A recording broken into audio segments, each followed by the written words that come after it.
Olá, seja bem-vindo a este vídeo do Ministério Ivaga. O nosso endereço na internet é ivaga.wordpress.com. Nesse vídeo de hoje nós estudaremos o assunto o cristão como profeta, sacerdote e rei.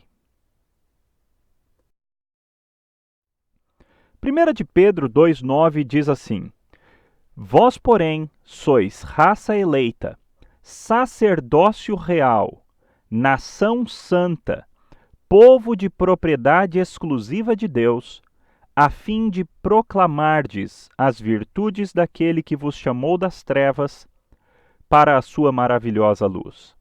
Veja, portanto, que logo nesse texto nós já temos a realidade de que nós somos sacerdócio, nós somos um sacerdócio real, ou seja, nós somos sacerdotes, mas ao mesmo tempo estamos vinculados ao reino, em certo sentido somos reis, somos sacerdotes e reis a fim de proclamardes, a fim de proclamarmos, ou seja, sacerdotes e reis com uma missão profética. Somos, portanto, profetas, sacerdotes e reis.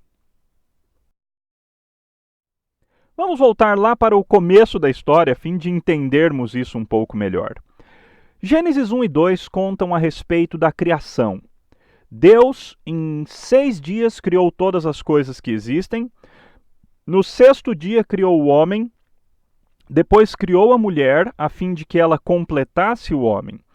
E Deus deu ao homem, em Gênesis 1 e 2, 3 responsabilidades principais. O homem deveria se relacionar com Deus num relacionamento de obediência, num relacionamento de amor. O homem deveria se relacionar com a sua esposa num relacionamento de ajuda mútua, num relacionamento de amor, num relacionamento de proteção.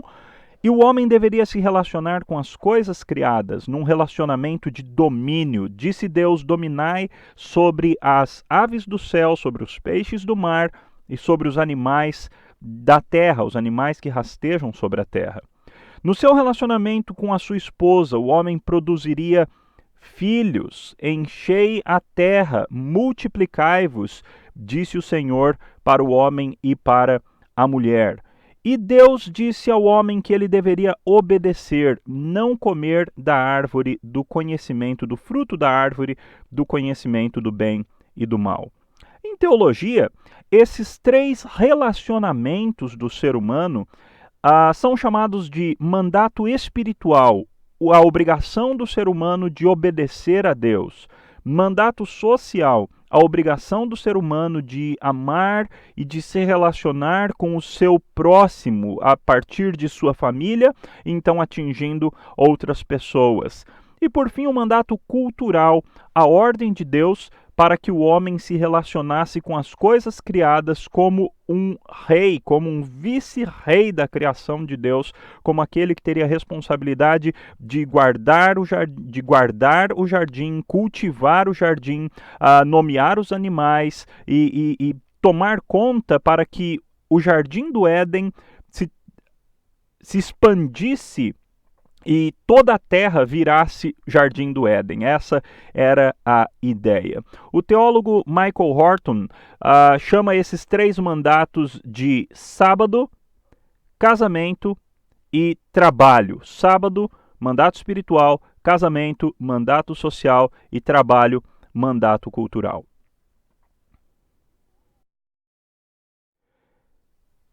Infelizmente, Gênesis 3 começa com uma conjunção adversativa, começa com mas. Toda a beleza descrita em Gênesis 1 e 2, toda a beleza do homem se relacionando de maneira perfeita com Deus, que vinha passear no jardim na viração do dia, com a sua esposa. O homem havia feito até mesmo a primeira poesia da história: esta afinal é osso dos meus ossos, carne da minha carne, chamar-se-á varoa, porquanto do varão foi tirada. O homem se relacionava com perfeição com as coisas criadas, dando nome a todas as coisas, usufruindo da bênção do jardim do Éden. Mas infelizmente Gênesis 3 começa com mas. Mas a serpente, o mais sagaz de todos os animais que Deus havia feito, essa serpente vem, tenta a mulher tenta o homem e o homem então desobedece a Deus. Você conhece a história. O homem infringe o mandato espiritual. O homem que deveria não comer da árvore do jardim, o homem e a mulher caíram na mentira da serpente que atacou a palavra de Deus. A serpente questionou: Deus não disse que vocês não poderiam comer de nenhuma árvore? Então Eva responde: nós podemos comer dos frutos de todas as árvores, mas da árvore do conhecimento do bem e do mal, nesse fruto nós não poderemos nem tocar. Eva até exagera, Deus não tinha dito isso, conforme lemos em Gênesis.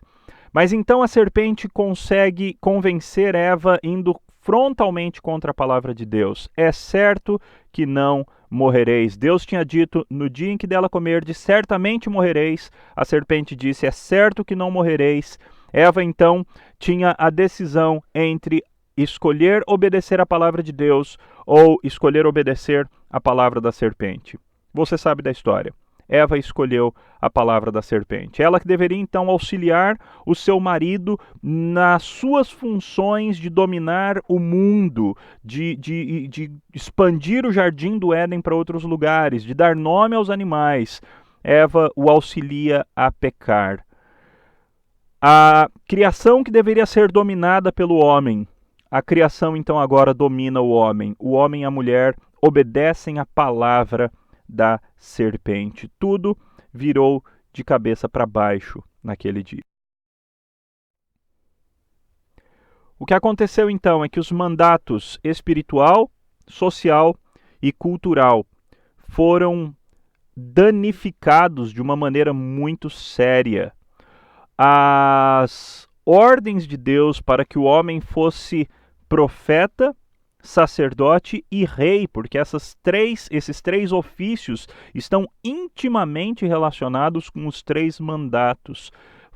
Essa ordem de Deus, essa capacidade que Deus havia dado ao homem, foi radicalmente danificada. À medida que a imagem de Deus no homem foi prejudicada pela queda, foi danificada pela queda, então, os 3 mandatos também foram, os 3 ofícios do ser humano também foram danificados. Qual é o resultado disso tudo? Apesar da queda e da degradação generalizada de toda a raça humana, Deus escolheu um povo para entrar em aliança com este povo e, por meio deste povo, alcançar outros povos. Israel era uma nação sacerdotal. Isso nós lemos lá em Êxodo 19:6. E vós me sereis reino sacerdotal e povo santo. Ou seja, Deus havia feito homem e mulher para que com sua descendência fossem profetas, sacerdotes e reis. Todos seriam profetas, sacerdotes e reis. Com a queda, a humanidade é dividida entre os filhos de Deus e os filhos do homem. E agora então nós temos um povo santo que busca fazer a vontade de Deus apesar dos seus próprios pecados, e um povo contrário a Deus, rebelde contra Deus e que se orgulha disso. E isso fica bastante claro na história de Abel, povo de Deus, e Caim, filho do homem, ou na história de Sete, povo de Deus, e Lameque, que mata pessoas e faz poesia depois de matar pessoas, e que já perverte o mandato social casando com 2 esposas, conforme nós lemos lá no final de Gênesis 4. Depois tem toda a bagunça, porque a humanidade se mistura em Gênesis 5, vem o dilúvio. Para resumir a história, Deus depois chama Abrão, Isaac e Jacó, muda o nome de Jacó para Israel, e agora nós temos Israel, o povo de Deus, o povo escolhido por Deus, a nação sacerdotal de Deus, que Deus tira do Egito por meio de Moisés para ser o seu próprio povo. E agora, por meio de Israel, Deus tem o objetivo de alcançar o mundo. Israel foi selecionada por Deus, foi escolhida por Deus também com o objetivo de que eles fossem um reino sacerdotal, ou para usar uma expressão mais conhecida talvez para nós, que eles fossem uma nação missionária. Esse foi o objetivo. E para que Israel conseguisse cumprir os seus objetivos, Deus levantou pessoas especiais em Israel. Deus selecionou representantes seus no meio do povo que ajudariam o povo a cumprir os seus mandatos. Deus deu a Israel profetas, sacerdotes e reis. Esses, portanto, são os principais ofícios do Antigo Testamento: o ofício do profeta, o ofício do sacerdote e o ofício do rei. O profeta era a boca de Deus. Para entender o ofício profético, você pode recorrer a esses textos, mas é sempre bom, lembre-se sempre disso: o profeta é a boca de Deus, ou seja, ele é aquele que reproduz, comunica a vontade de Deus para o povo de Deus. Ele fica no meio do povo como um representante de Deus, falando ao povo a palavra de Deus. Calvino, no prefácio do seu comentário a Isaías, disse: é costumeiramente feito um grande número de declarações e dissertações sobre o ofício dos profetas. Mas, na minha opinião, o caminho mais curto para tratar deste assunto é relacionar os profetas à lei, de onde eles derivam sua doutrina, como um rio de uma fonte. Perfeito. Embora hoje, muitas vezes, quando se pensa no profeta, pensa-se a respeito de previsão do futuro, a principal função dos profetas não era prever o futuro, mas sim pregar a lei dada por Moisés, pregar e aplicar a lei de Moisés. Mais do que prever o futuro, portanto, a tarefa básica de um profeta sempre foi revelar de forma falada e vivida. A vida dos profetas é mensagem tanto quanto as suas palavras. Revelar de forma falada e vivida a vontade de Deus ao povo de Deus e a outros povos também, como é o caso, por exemplo, de Jonas, que vai anunciar a vontade de Deus aos ninivitas. Deus prometeu a vinda de um profeta perfeito no futuro. Deus fala em Deuteronômio 18 a Moisés que ele levantaria um profeta semelhante ao próprio Moisés. E Moisés anuncia isso ao povo. O ofício sacerdotal. Se você já leu Levíticos, você sabe do que nós estamos falando, do ofício sacerdotal. O primeiro sacerdote que aparece nas Escrituras é Melquisedeque, que aparece lá em Gênesis 14.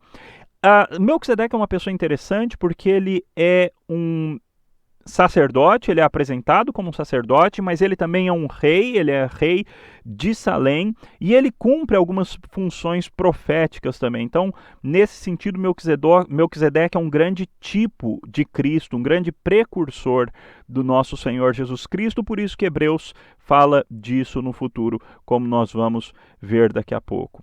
O sacerdote era o representante do povo na presença de Deus.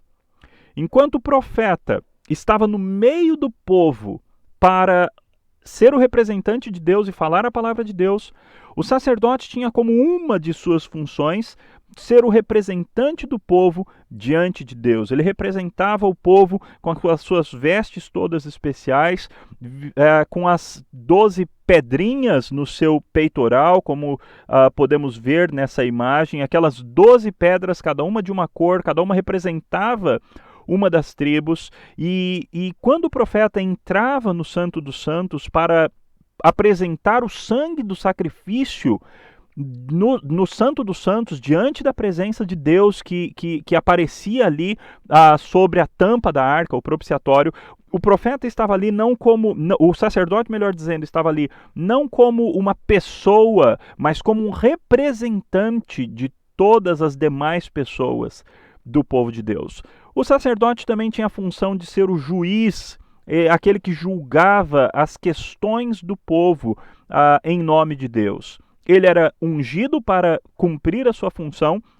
Assim como os reis, nós vemos claramente a unção dos sacerdotes, e provavelmente os profetas também eram ungidos, embora não exista evidência tão clara a respeito disso, tão abundante a respeito disso. Mas eles eram ungidos, e eles eram também os responsáveis por ungir os reis de Israel. Uma das palavras-chave para entender o ofício sacerdotal é a palavra santidade.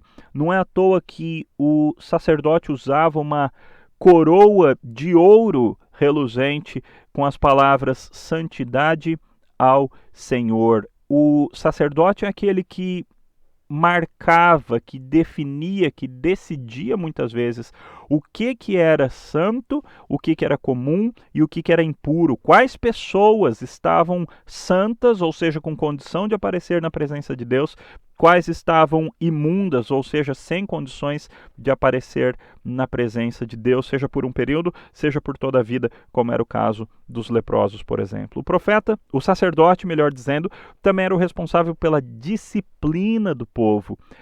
Agora, num outro sentido muito real, a Bíblia diz que toda a nação de Israel era uma nação sacerdotal, como nós já lemos em Êxodo 19:6, Oséias 4:6 também fala a respeito disso. A Bíblia fala que, nós vemos no Salmo 110, na verdade, um anseio pela vinda de um outro profeta. O Salmo 110 fala a respeito de Melquisedeque, e por ali nós vemos aquilo que Hebreus fala claramente. Jesus Cristo seria esse sacerdote perfeito, segundo a ordem de Melquisedeque. Então, da mesma maneira que o Antigo Testamento prometia um profeta perfeito semelhante a Moisés, o Antigo Testamento também tem essa ideia, não de maneira tão clara, mas como uma semente de que os israelitas, os judeus, deveriam esperar um sacerdote perfeito da ordem de Melquisedeque.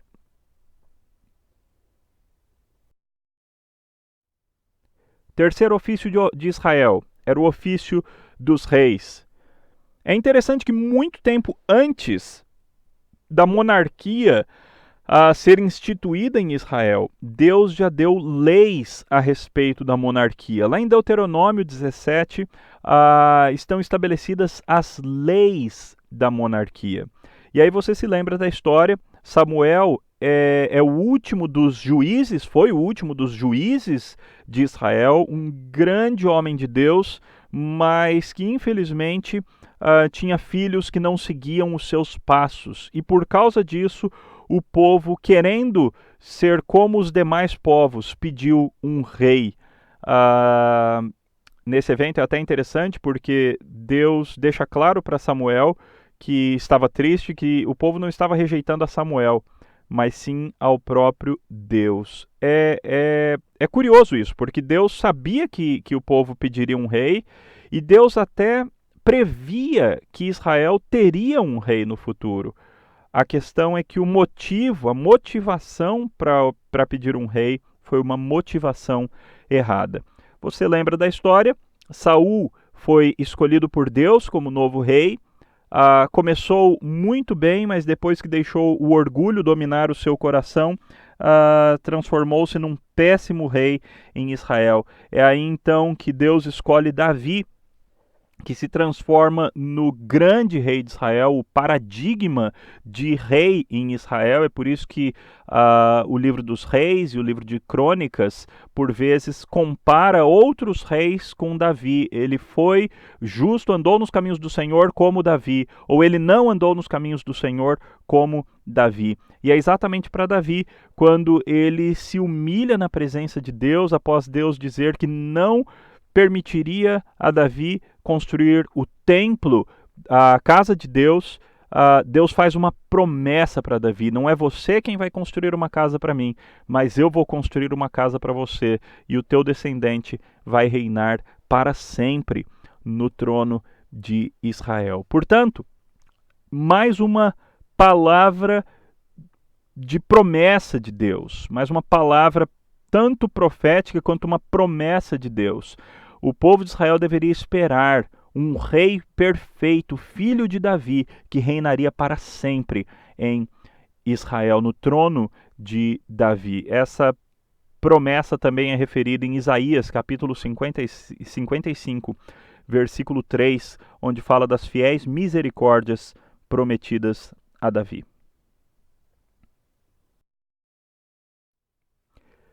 Resumindo, o profeta era o representante de Deus que pregava a lei moral de Deus ao povo. Lei moral que é aquela lei de Deus válida para todos os tempos, a lei de Deus que não está restrita a um período específico da história da salvação, e lei de Deus que não está restrita a uma nação específica, mas a lei de Deus no geral, resumida no amor a Deus acima de todas as coisas e no amor ao próximo como a nós mesmos, ou como aparece também resumida nos 10 mandamentos. O profeta era o responsável por pregar a lei moral de Deus.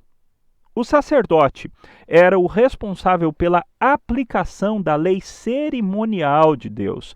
Ele era o responsável por fazer cumprir todo o sistema sacrificial, por gerenciar todo o sistema sacrificial, todo o culto de Israel, todas aquelas leis de Israel que seriam cumpridas em Cristo Jesus. O sacerdote era responsável por elas. Portanto, ele era o que aplicava a lei cerimonial. E o rei, que segundo Deuteronômio 17, tinha a obrigação de ter uma cópia da lei consigo, ele tinha a função principal de fazer cumprir a lei civil de Deus. Fica claro, portanto, que profeta estava bastante relacionado com o mandato espiritual, o sacerdote bastante relacionado com o mandato social, embora exista uma certa sobreposição entre esses dois, e o rei bastante relacionado com o mandato cultural.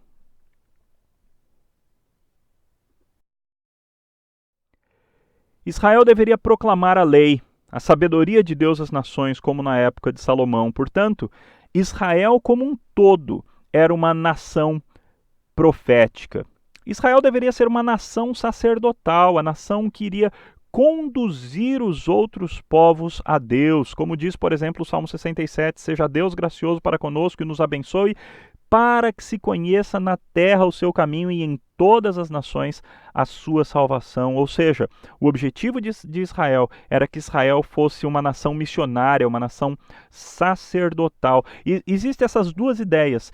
Tanto Israel proclamava a lei para fora, quanto Israel recebia os povos para si. Essa é uma promessa e uma profecia que nós vemos, por exemplo, lá em Isaías capítulo 2, onde fala sobre o monte de Deus sendo elevado e os povos vindo para conhecer a Deus. Ou como aconteceu na época de Salomão, quando a sabedoria de Israel foi proclamada a todas as nações, e aí então por conta disso, a rainha de Sabá, por exemplo, vem, outras pessoas também vieram, mas esse é o exemplo que a Bíblia dá, a rainha de Sabá vem para aprender a respeito da sabedoria de Israel, a sabedoria de Deus presente em Salomão. O povo de Israel também deveria ser fiel a Deus, e com a fidelidade do povo de Israel a Deus, os outros povos se submeteriam a Israel.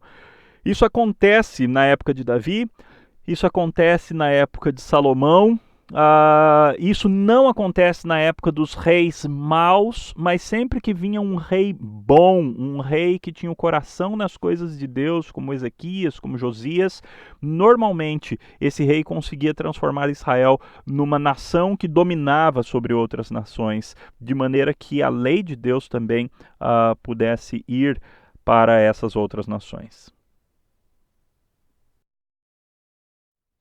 Israel deveria aguardar um profeta semelhante a Moisés, um sacerdote da ordem de Melquisedeque e um rei, filho de Davi. Note, portanto, que são coisas muito relacionadas.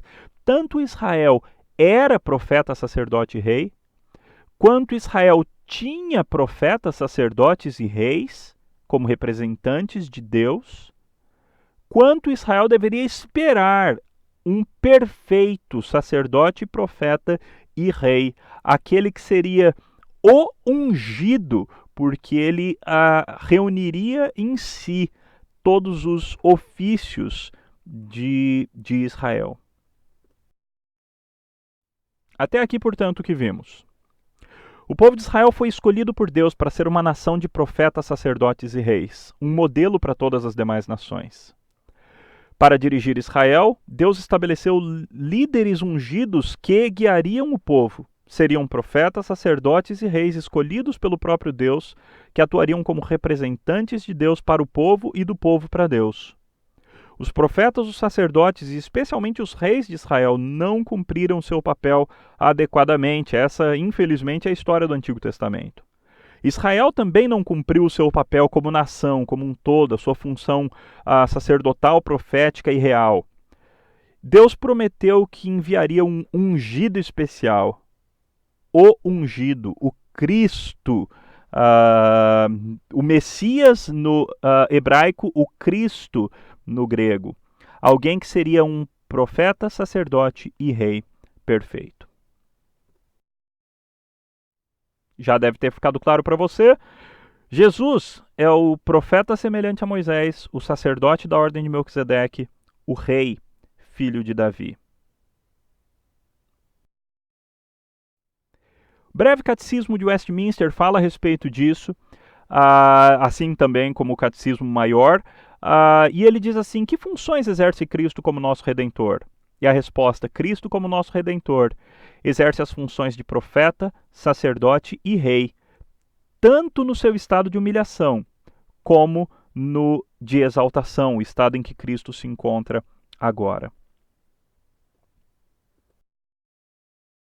Como exerce Cristo o ofício de profeta? O catecismo responde: Cristo exerce o ofício de profeta, revelando à igreja em todos os tempos, pelo seu espírito e palavra, por diversos modos de administração, toda a vontade de Deus em todas as coisas concernentes à sua edificação e salvação. Não é à toa que Jesus é chamado de a palavra em João. Ele é o profeta perfeito. Não é à toa que o Evangelho de Mateus é dividido em 5 grandes sermões de Jesus, porque Jesus foi esse grande profeta semelhante a Moisés, esse que tinha o direito de dizer: ouvistes o que foi dito aos antigos, eu, porém, vos digo.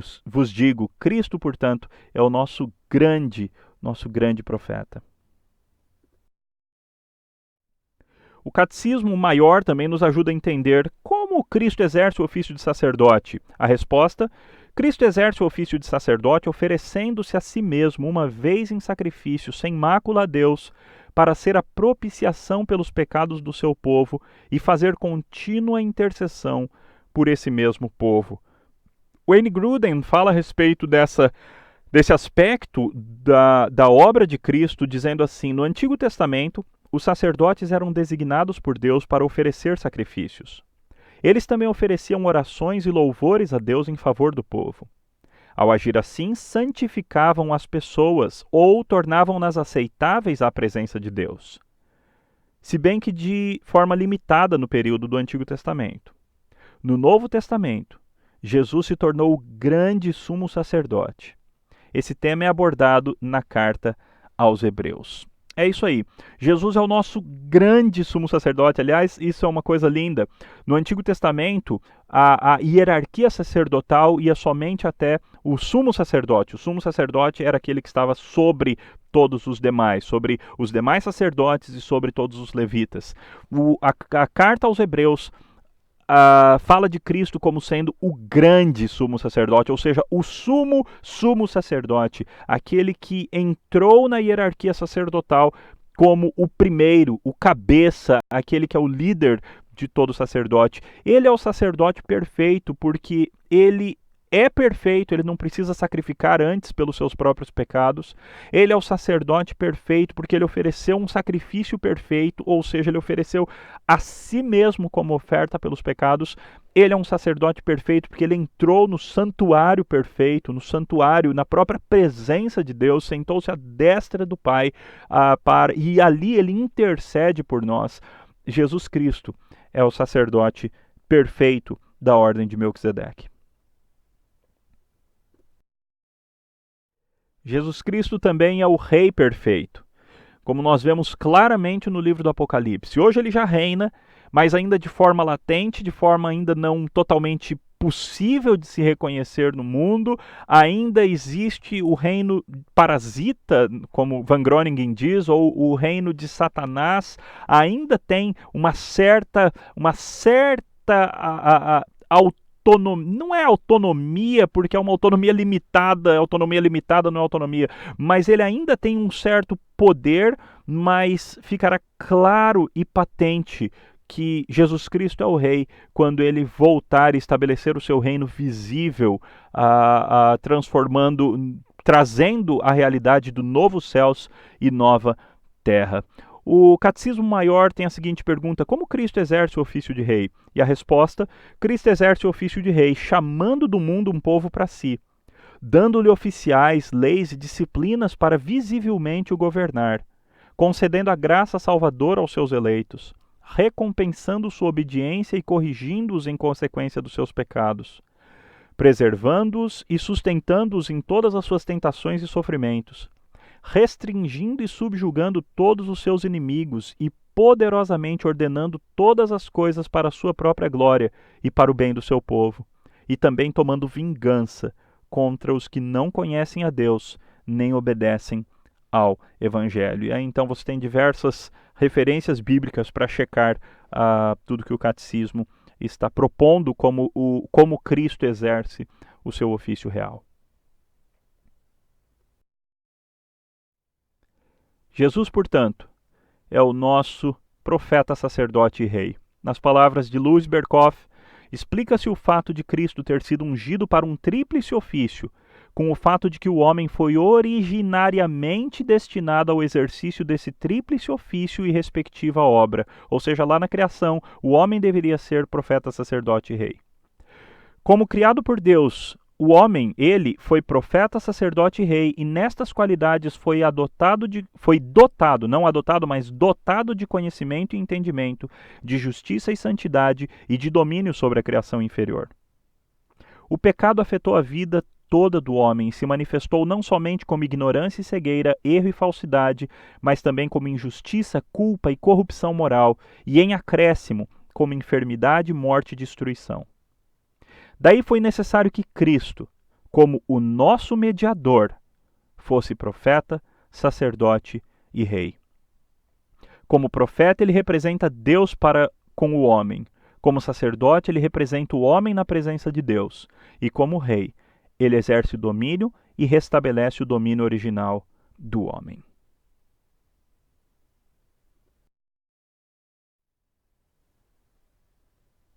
A grande notícia que nós já demos no começo.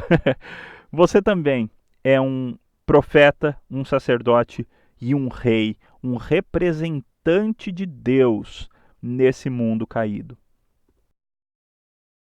Vós, porém, sois raça eleita, sacerdócio real, nação santa, povo de propriedade exclusiva de Deus, a fim de proclamardes as virtudes daquele que vos chamou das trevas para a sua maravilhosa luz. Outro texto que deixa bastante claro também essa ideia de que nós somos profetas, sacerdotes e reis. É Apocalipse 5, 9, 10. Digno és de tomar o livro e de abrir-lhe os selos, porque foste morto, e com o teu sangue compraste para Deus os que procedem de toda tribo, língua, povo e nação, e para o nosso Deus os constituíste reino e sacerdotes, e reinarão sobre a terra. Ou seja, Jesus Cristo, com o seu sangue, comprou um povo para Deus. De todos os lugares, ele trouxe gente para formar esse povo especial. E Jesus os constituiu reino e sacerdotes, e eles reinarão sobre a terra. O plano de redenção, então, o plano de salvação, o objetivo da tua salvação e da minha salvação é que seja restaurado o plano da criação, o plano original, e que nós voltemos a cumprir os nossos mandatos espiritual em obediência a Deus, cultural em relacionamento de amizade, amor, a completitude mútua, ajuda, auxílio com a nossa esposa, com os nossos cônjuges e com os nossos filhos e a partir de nossa família com todas as demais pessoas e que nós cumpramos o mandato cultural dominando o mundo como representantes de Deus. Somos, portanto, sacerdotes, somos profetas. Você poderia inverter a ordem desses dois, porque realmente ambos se relacionam com Deus e com o próximo. E somos reis, aqueles que representam a Deus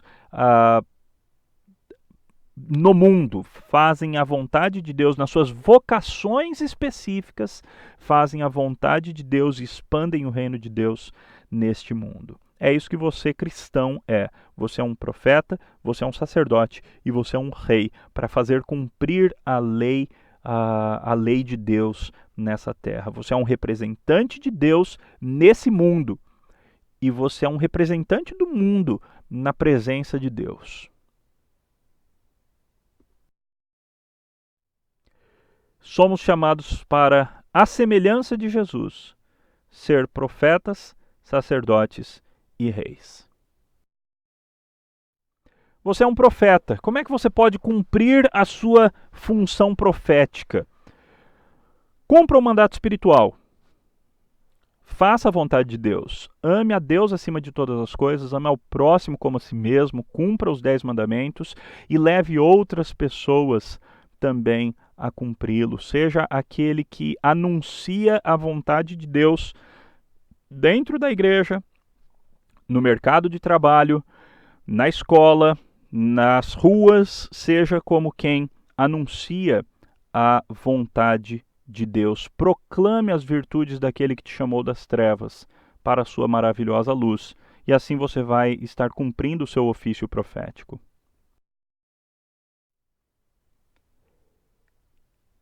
1 de Pedro 2 diz assim: ainda que venhais a sofrer por causa da justiça, bem-aventurados sois.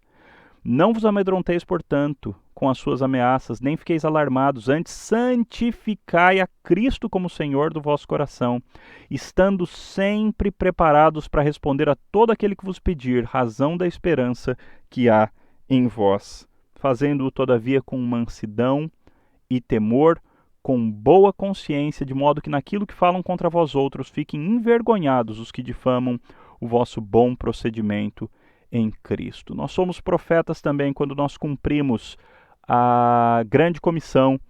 Ide, portanto, fazei discípulos de todas as nações, batizando-os em nome do Pai, e do Filho e do Espírito Santo, ensinando-os a guardar todas as coisas que vos tenho ordenado. Quando você, cristão, entende que você está nesse mundo para proclamar a vontade de Deus a outros cristãos e também aos ímpios, você está cumprindo a sua função profética. Isso acontece dentro do corpo, isso acontece fora do corpo de Cristo. Você é um profeta quando você denuncia as injustiças sociais.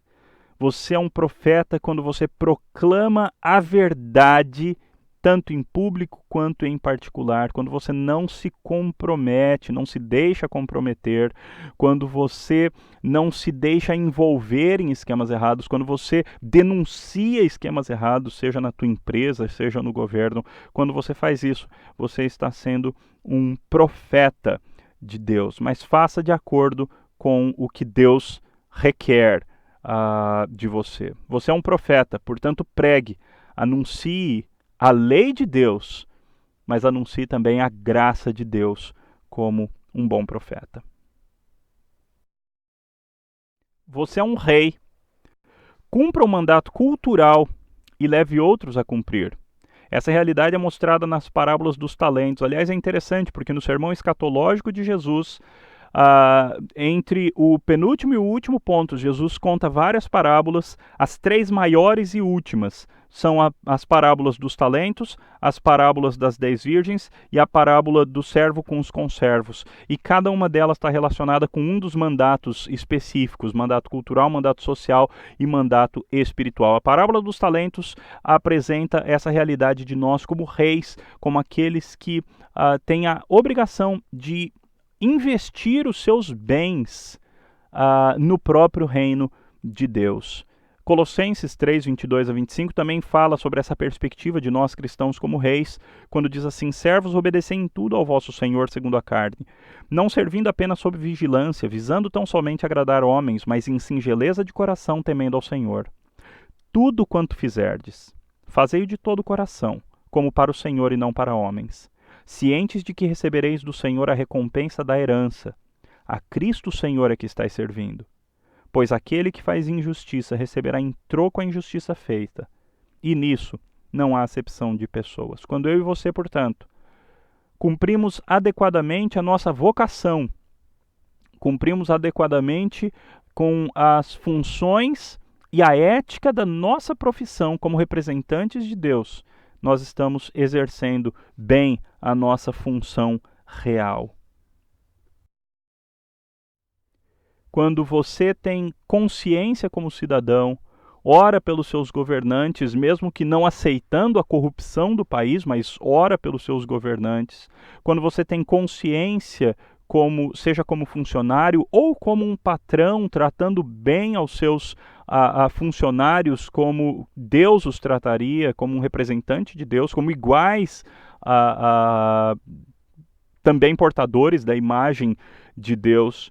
Quando você tem consciência ecológica e cuida deste mundo para a glória de Deus, quando você vive como um representante do reino de Deus e vive para expandir o reino de Deus nessa terra, assim como nós oramos, venha o teu reino. Quando você faz tudo isso, você está cumprindo o seu mandato real. Você está sendo um bom rei. Finalmente, você é um sacerdote. Cumpra o mandato social. Seja um bom pai, uma boa mãe, um bom filho. Seja um bom esposo, uma boa esposa. Cumpra o mandato social. Seja representante de Deus na sua casa e representante da sua casa na presença de Deus. Ore ao Senhor, leve ao Senhor a sua família, ore pela sua família, ore pela sua igreja, seja alguém que batalha em oração para que Deus abençoe a sua igreja. Seja alguém que cuida dos seus conservos, que gasta tempo com a prática do amor fraternal. Viva como se você tivesse uma placa na tua testa: santidade ao Senhor. Você não é comum, você não é impuro, você é santo ao Senhor, foi separado, lavado pelo sangue do Cordeiro e é habitado pelo Espírito. Viva de maneira santa e assim você estará cumprindo o seu ofício sacerdotal. Interessantemente, nós somos chamados para fazermos sacrifício de nós mesmos. Paulo fala sobre isso, chamando a si mesmo de libação sobre o sacrifício que é Cristo Jesus. Ou 1 de João 3,16, que fala que assim como Cristo deu a sua vida por nós, nós devemos dar a nossa pelos nossos irmãos. Faça o sacrifício de si mesmo, apresente a si mesmo, renove a sua mente, como diz Romanos 12, e assim você estará prestando um culto agradável a Deus. Cultue a Deus em espírito e em verdade e faça absolutamente tudo para a glória de Deus. Se você viver dessa forma, buscar agir assim, você estará sendo um bom sacerdote, estará cumprindo aquilo que Adão e Eva deveriam ter cumprido na criação. Estará cumprindo aquilo que Cristo cumpriu de maneira perfeita quando viveu entre nós. Portanto, texto de 1 Pedro de novo. Vós, porém, sois raça eleita, sacerdócio real, nação santa, povo de propriedade exclusiva de Deus, a fim de proclamardes as virtudes daquele que vos chamou das trevas para a sua maravilhosa luz. Você é chamado para ser um profeta, um sacerdote e um rei. Viva dessa maneira, cumpra os mandatos social, mandato cultural e principalmente o mandato espiritual, porque é o mandato espiritual que dá sentido e capacidade de cumprir os outros. É a sua comunhão com Deus que te ajudará a cumprir o seu mandato social com a sua família e com as demais pessoas e a cumprir o seu mandato cultural ao dominar alguma área da criação para a glória de Deus. Seja profeta, seja sacerdote e seja rei. Seja um representante de Deus nesse mundo e seja um intercessor na presença de Deus, pelo mundo, pela sua família, pela sua igreja. Dessa maneira, você cumprirá aquilo que Deus quer de você. Até a próxima. Ainda teremos outro vídeo a respeito desse assunto, abordando uma perspectiva muito interessante, a nossa estrutura de personalidade, como uma estrutura que está relacionada a esses 3 ofícios. Esperamos publicar em breve e espero que você aproveite os demais conteúdos que nós temos aqui no nosso website. ivaga.wordpress.com. Que Deus te abençoe.